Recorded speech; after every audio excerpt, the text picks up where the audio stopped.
किया, फिर अफसोस से सर हिलाया। टांग टूटी हुई न थी, बल्कि पुरानी नाल गलत तरीके से ठोंकी गई थी। केल जिंदा गोशत में धंस गई थी, जिससे सोजिश पैदा हो गई थी और घोड़ा दर्द के मारे लंगड़ा रहा था। रेन ने एक नोकीला पत्थर और एक लोहे का टुकड़ा तलाश किया, जो उसे खंडर में मिल गया।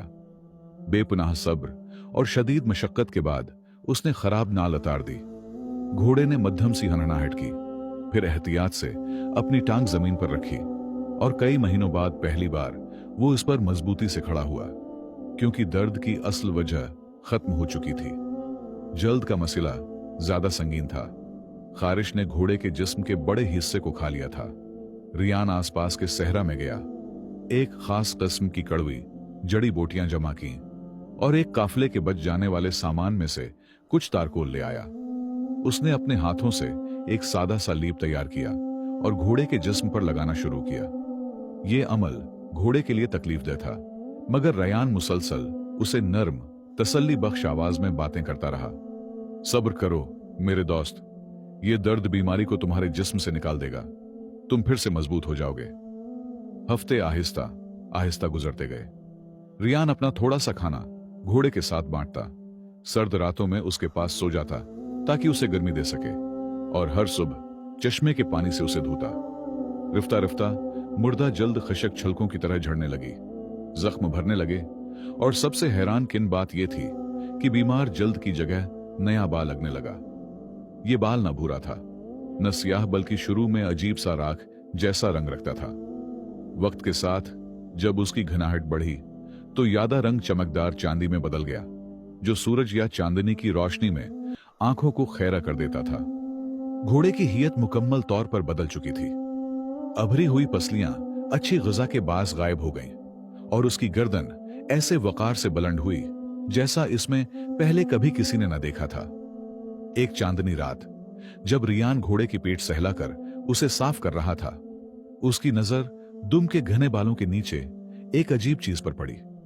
वो करीब हुआ ताकि यकीन कर सके, तो उसने जल्द पर बना हुआ एक निहायत छोटा और बारीक सा निशान देखा। उसका दिल जोर से धड़कने लगा।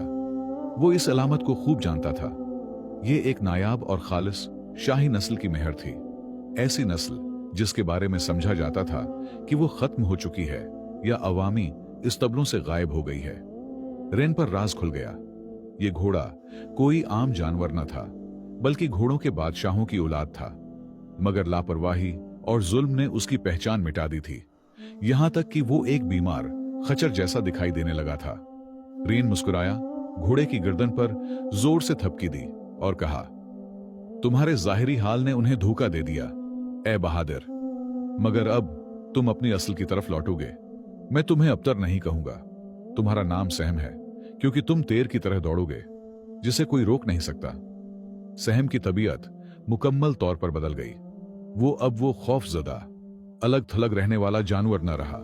वो बगैर रस्सी या बंधन के रियान के पीछे चलता, रियान को आते देखकर जोर से हनहनाता और मोहब्बत से अपना सर उसके कुंधे से रगड़ता। उसके जिस्म के जख्म भर चुके थे, मगर सबसे अहम बात यह थी कि उसकी रूह शफा पा चुकी थी। उसने खुद पर एतमाद दोबारा हासिल कर लिया था, क्योंकि उसे एक ऐसा इंसान मिल गया था जो उसकी इज्जत करता था, उसे जलील नहीं करता था। रियान हर दिन उसे देखता और उसका यकीन बढ़ता जाता कि अल्लाह ने उसे इस घोड़े तक किसी खास मकसद के लिए पहुंचाया है, और आने वाले दिन इन दोनों के लिए कोई अजीम राज अपने अंदर समेटे हुए हैं। इसी दौरान शहर की फसीलों के अंदर वक्त का पहिया खामोशी से घूम रहा था और फरीद के गुरूर को पैस रहा था, जबकि वो उससे बेखबर था। पूरा एक साल गुजर